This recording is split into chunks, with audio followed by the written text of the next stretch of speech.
Open the WordPress dashboard. Go to Plugins, add new plugins,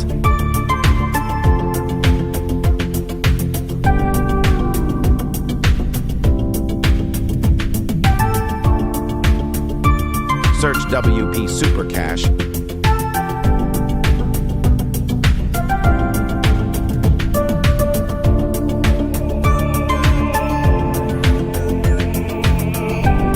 click Install Now.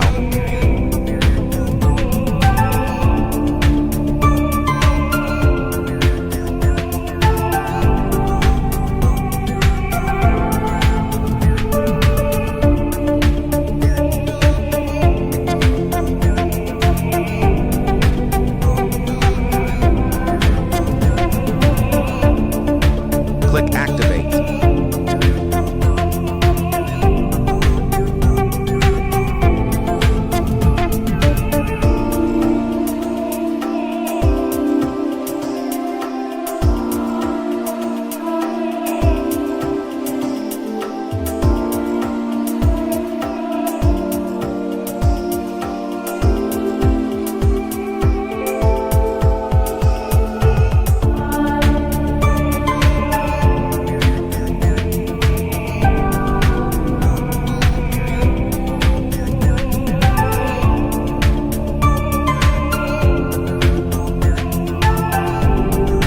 Click the link in the bio to sign up WPLearning101.com and start learning WordPress today.